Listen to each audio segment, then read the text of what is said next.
Hello, Roya. I hope I'm pronouncing your name right. This will be some milestone one feedback, video feedback, which is the logo. And I'll also look at your website. Well, let me look at your website first because I think, even though you say it's not working properly, I wanted to encourage you. It looks really well.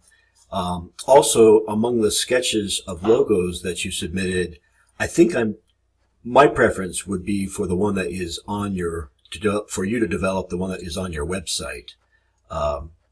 Okay, so anyway, we're going to get to that. And welcome to GRA 420. Okay, so Roya, this is the logo I was referring to. There's a lot to like about it. Little word spacing issues, maybe. So keep that in mind, or continue to keep that in mind as you go forward in the class.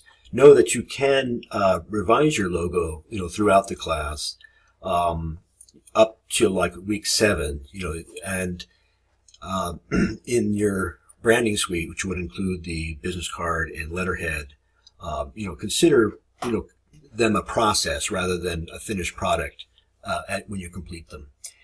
And I see that Bootstrap, I'm assuming, template, and you've got a nice navigation bar. I like the simplicity of it. I like the limited palette. I was a little bit surprised to see your logo submissions, which are very, very colorful.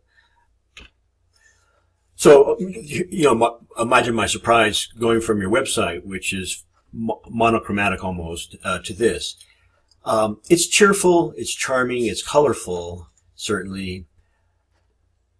What does it project, though? I'm thinking, unicorns and rainbows, and that's all well and good. I think maybe think about your direction. We're all very complex, and there are many sides to us. Does this mark encompass all those sides? If so, if you feel that way and can justify, I think, your elements used in it. Think of the significance of the rainbow.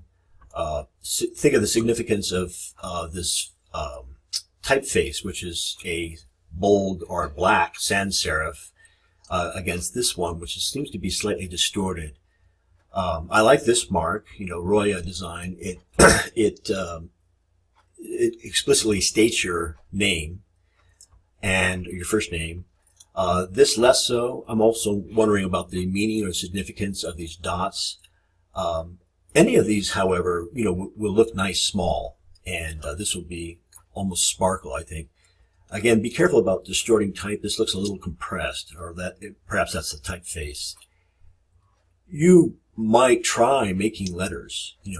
Try maybe a Sharpie on some cardstock, and how much more meaningful they would be if they were from your own hand, right? Okay, I imagine this is the RGB of the monitor, plus also perhaps the print color space, or references to the constituent parts of the color spectrum. And perhaps that's what this is a reference to. I'll take a look at your blog posting, but I think in general, simplify your mark. Make a mark that is reproducible not only in color but also in black and white, and still be identifiably yours, or of the same brand. Good to meet you, Roya.